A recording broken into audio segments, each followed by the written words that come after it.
يوم يجمع الله الرسل فيقول ماذا أجبتم قالوا لا علم لنا إنك أنت علام الغيوب إذ قال الله يا عيسى ابن مريم اذكر نعمتي عليك وعلى والدتك إذ أيدتك بروح القدس تكلم الناس في المهد وكهلا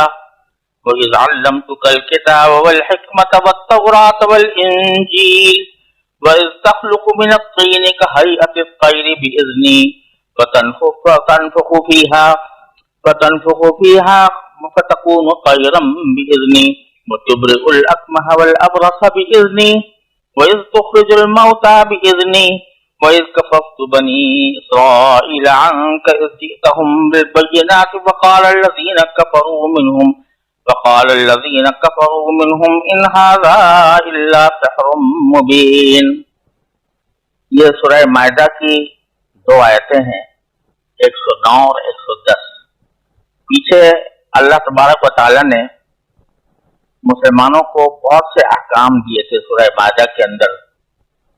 اور سورہ مائدہ وہ سورت ہے جو احکام کے اعتبار سے سب سے آخری سورت ہے. یعنی اللہ تعالیٰ نے جو احکام نازل فرمائے ہیں وہ سورہ مائدہ میں سب سے آخر میں بہت سے احکام نازل فرمائے ہیں جو محکم ہیں، اور وہ سورہ مائدہ اس لحاظ سے احکام کے اعتبار سے آخری صورت ہے. تو بہت سارے احکام دینے کے بعد اللہ تبارک و تعالیٰ کی کچھ سنت قرآن کریم میں یہ ہے کہ جب بہت سے احکام دے دیتے ہیں تو پھر آخر میں یا تو پچھلے انبیاء کرام علیہ السلام کا تذکرہ فرماتے ہیں یا قیامت کے احوال بیان فرماتے ہیں، اور ساتھ ہی اللہ تبارک و تعالیٰ بعض اوقات اس طرح بھی کرتے ہیں کہ اللہ تبارک و تعالیٰ اپنی قدرت کے، اپنی حکمت کے جو اوصاف ہیں ان کو خاص طور پر بیان فرماتے ہیں تاکہ پچھلے جو احکام دیے گئے ہیں ان پر عمل کرنے کی ترغیب بھی ہو، اور ساتھ میں اس کا روک بھی ہو کہ اللہ تبارک و تعالیٰ کی بارگاہ میں ایک دن پیش ہونا ہے اور ان احکام کے بارے میں اس کو جواب دینا ہے کہ ہم نے اس پر کس حد تک عمل کیا. چنانچہ یہاں اللہ تبارک و تعالیٰ نے قیامت کا ذکر فرمایا ہے اور میدان حشر کے کچھ مناظر بتائے ہیں، اور اسی ضمن میں حضرت عیسیٰ ابن مریم علیہ السلام کا بھی ذکر فرمایا ہے. پہلے ان آیات کا ترجمہ دیکھ لیں، اس کے بعد انشاءاللہ اس کے مختلف حصوں کی تشریح پیش کی جائے گی. فرمایا وہ دن یاد کرو جب اللہ تمام رسولوں کو جمع کرے گا اور کہے گا کہ تمہیں کیا جواب دیا گیا تھا. وہ کہیں گے کہ ہمیں کچھ علم نہیں، پوشیدہ باتوں کا تمام تر علم تو آپ ہی کے پاس ہے. یہ واقعہ اس دن ہوگا جب اللہ کہے گا اے عیسیٰ ابن مریم میرا انعام یاد کرو جو میں نے تم پر اور تمہاری والدہ پر کیا تھا، جب میں نے روح القدس کے ذریعے تمہاری مدد کی تھی. تم لوگوں سے گہوارے میں بھی بات کرتے تھے اور بڑی عمر میں بھی، اور جب میں نے تمہیں کتاب و حکمت اور تورات و انجیل کی تعلیم دی تھی، اور جب تم میرے حکم سے گارا لے کر اسے پرندے جیسی شکل بناتے تھے پھر اس میں پھونک مارتے تھے تو وہ میرے حکم سے سچ مچ کا پرندہ بن جاتا تھا. اور تم مادرزاد اندھے اور کوڑھی کو میرے حکم سے اچھا کر دیتے تھے، اور جب تم میرے حکم سے مردوں کو زندہ نکال کھڑا کرتے تھے، اور جب میں نے بنی اسرائیل کو اس وقت تم سے دور رکھا جب تم ان کے پاس کھلی نشانیاں لے کر آئے تھے، اور ان میں سے جو کافر تھے انہوں نے کہا تھا یہ کھلے جادو کے سوا کچھ نہیں. ان آیات میں سب سے پہلے تو اللہ تبارک و تعالی نے یہ ذکر فرمایا ہے کہ محشر میں، میدان حشر میں اللہ تعالیٰ تمام رسولوں اور پیغمبروں کو جمع فرمائیں گے اور ان سے یہ پوچھیں گے کہ جب آپ نے اپنی قوموں کو دعوت دی تھی اسلام قبول کرنے کی، توحید پر آنے کی، تو آپ کو کیا جواب ملا تھا، یعنی امتوں نے کیا جواب دیا تھا؟ چنانچہ پہلے جملہ یہ ہے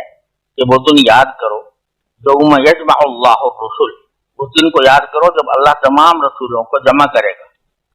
فیقول ماذا اجبتم، اور کہے گا کہ تمہیں کیا جواب دیا گیا تھا، یعنی جب آپ نے دعوت دی تھی اپنی اپنی امتوں کو تو امتوں کی طرف سے آپ کو کیا جواب دیا گیا تھا، انہوں نے آپ کی بات مانی تھی یا نہیں مانی تھی؟ تو جواب میں وہ فرمائیں گے قالوا لا علم لنا، وہ کہیں گے ہمیں کچھ علم نہیں، انک انت علام الغیوب، بے شک آپ غیب پوشیدہ باتوں کا تمام تر علم تو آپ ہی کو ہے، آپ ہی کے پاس ہے۔ یہاں ایک سوال یہ پیدا ہوتا ہے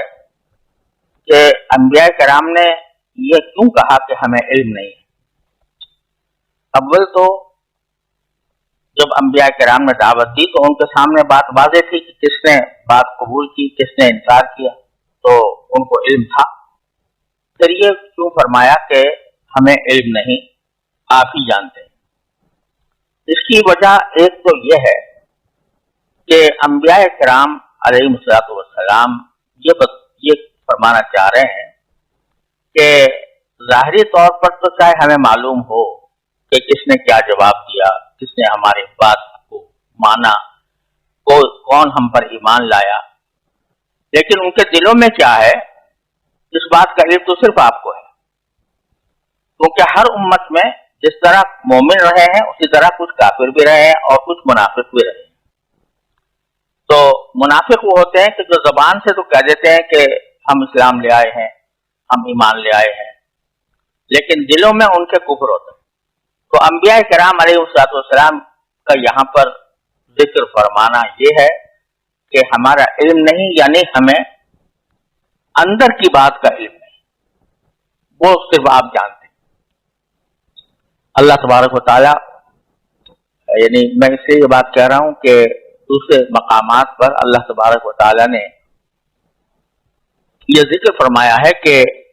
انبیاء کرام اپنی اپنی امتوں کے بارے میں گواہی دیں گے، کیونکہ ہم ان کو بلایا جائے گا تو امتوں کے بارے میں گواہی دیں گے۔ جب ان کو گواہی دینے کے لیے بلایا جا رہا ہے اور ان سے کہا جا رہا ہے کہ بتائیے کہ امت والوں نے کیا جواب دیا تھا، تو بظاہر یہ جملہ کہ لا علم لنا یہ اس کے خلاف معلوم ہوتا ہے، لیکن در حقیقت یہ شروع کا جواب ہے۔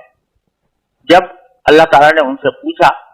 کہ آپ بتاؤ کہ آپ کی امت نے کیا جواب دیا، تو انہوں نے کہا کہ اللہ، حقیقی علم تو آپ ہی کے پاس ہے، جس کے دل میں کیا تھا ہم یہ نہیں کہہ سکتے۔ پھر جب انبیاء کرام کو باقاعدہ گواہی کے لیے بلایا جائے گا تو اس وقت وہ جو کچھ انہوں نے دیکھا تھا اس کی گواہی دیں گے۔ تو یہ ابتدا کی بات ہے اور گواہی جو ہے وہ بعد کی بات ہے، اور یہاں مقصود یہ ہے کہ ہم دلوں کا حال نہیں جانتے، اسی لیے آگے فرمایا انک انت علام الغیوب، آپ ہی دلوں کی پوشیدہ باتوں کو جاننے والے ہیں۔ تو اس لیے ہم یقین کے ساتھ اس وقت آپ کے سامنے نہیں کہہ سکتے کہ انہوں نے حقیقی جواب ان کا کیا تھا اور دل میں ان کے کیا بات تھی۔ پھر یہاں ایک نقطہ یہ بھی ہے کہ اگر یہ بات کہنی تھی تو وہ صاف صاف کہہ دیتے کہ ظاہری اعتبار سے تو ہمیں معلوم ہے کہ انہوں نے کیا جواب دیا تھا، لیکن ان کے دل میں کیا تھا یہ ہمیں معلوم نہیں، یعنی تفصیل کر دیتے کہ ہمیں ظاہر کا تو علم ہے لیکن ان کے دلوں کی حالت کا علم نہیں ہے۔ تو اس کے بجائے سیدھا یہ کہہ دیا کہ لا علم لنا، ہمیں علم نہیں۔